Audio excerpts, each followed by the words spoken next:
কেউ যদি বলে আমি কালকে সকালে গাড়ি ভাড়া করে আজমির যাব, জায়েজ নেই নেকির উদ্দেশ্যে। কেউ যদি বলে আমি বেরেলি যাব, জায়েজ নেই। কেউ যদি বলে পাথরচাবড়ি যাব, নেকি। আমাদের দেশে অনেক লোক জুম্মা পড়তে যায় বাস ভাড়া করে, পাথরচাবড়িতে জুম্মা পড়বে, কবরে মার খাবি আর কিছু পাবি না। জুম্মা তোর গায়ে পড়, তোর পাড়ায় পড়, অসুবিধা নেই। আপনি গেছেন সিউড়ি কিংবা পাথরচাবড়ির উপর দিয়ে পেরিয়ে যাচ্ছেন, জুম্মার সময় হয়েছে, টাইম নেই, ঢুকে জুম্মা পড়লেন, অসুবিধা নেই, পেরিয়ে যাচ্ছেন। আপনি বর্ধমান আপনি কলকাতা যাবেন, আমার পুরসার উপর দিয়ে পেরিয়ে যাচ্ছেন, হাই রোডে দেখলেন জুম্মার টাইম হয়ে যাচ্ছে, তো পুরসায় ঢুকে জুম্মার নামাজটা আদায় করলি, এটা একটা আলাদা বিষয়।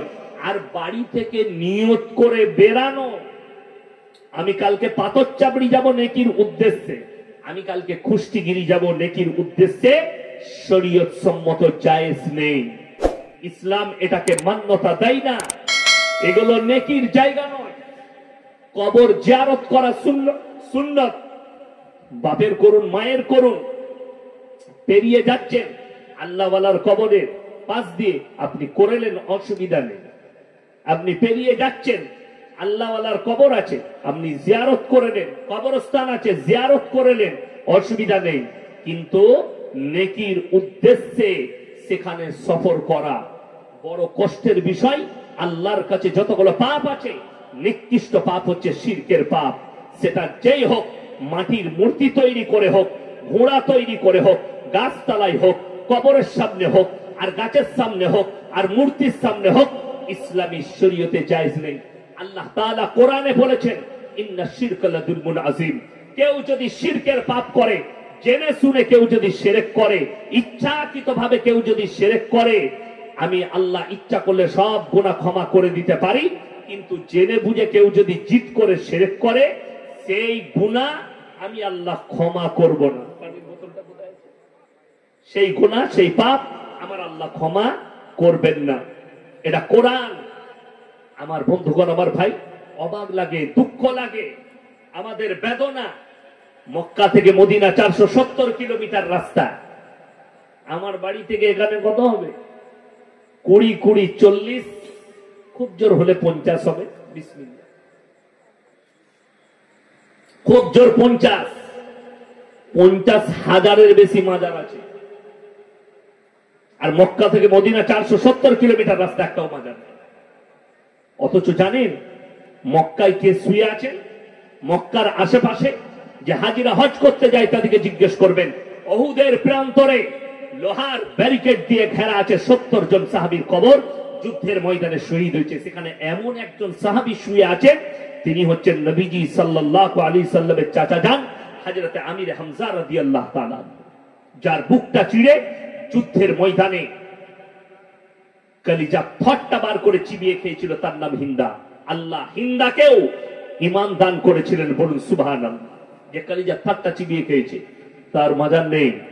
কিন্তু দুঃখের বিষয়, এই ভারতে 1 লাখ যদি মাজার থাকে, 95,000 মাজারে মাল্লায় ফ্রি, ফাঁকা, খালি বাজার চলছে। আপনি কলকাতা যান, সাঁতরাগাছি পেরুবেন, রোডের মধ্যেখানে একটা মাজার আছে।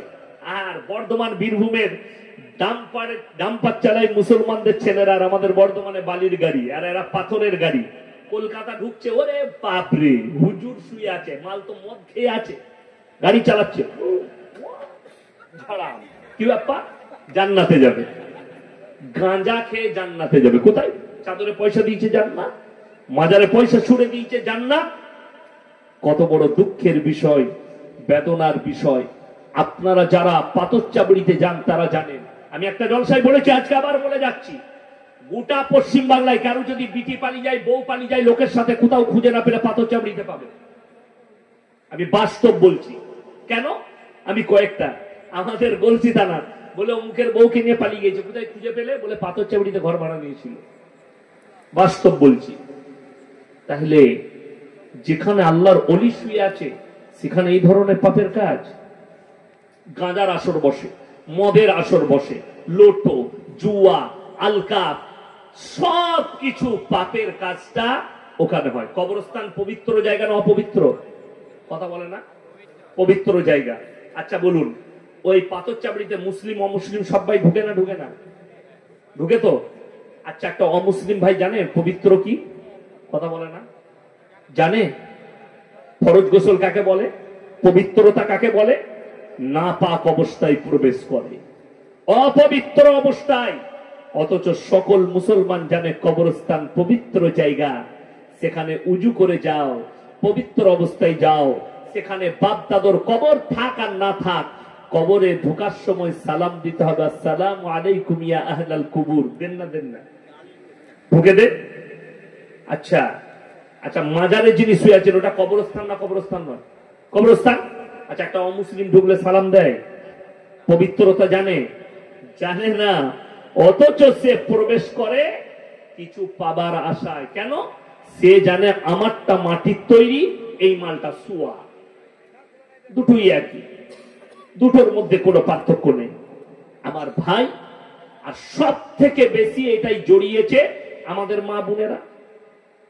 ছেলে হচ্ছে না, অসুবিধা নাই, ওকে হুজুর বলে দিয়েছে, তোমার বাবা ছেলে যদি না হয় বাবা চিন্তা নেই, একবার তুমি পাথর চাপড়িতে গিয়ে বাপ তোমার স্ত্রীকে 3 দিন 3 রাত শুয়াবে, তোমার ছেলে হয়ে যাবে। আমরা শুনেছি স্বামীর পাশে শুলে ছেলে হয়, বলছে পাথর চাপড়িতে শুলে ছেলে হবে। যা বুঝে কথা না, মাজারে শুলে ছেলে হয়, স্বামীর পাশে শুলে ছেলে হয়, এটাই শুনেছি। আর এটাই বাস্তবতা, এটাই আল্লাহ ন্যাচারাল, যে স্বামীর পাশে শুতে হবে, স্বামী স্ত্রী মিলন হতে হবে, তবে বাচ্চা হবে। হারামখোর বলছে 3 দিন মাজারে শুয়ে থাক ছেলে হয়ে যায়। যা বুঝে করো, কোথায় পাবি? এর থেকে বড় শিরক আর কি আছে? মায়েরা তো এগুলো ডুবে আছে।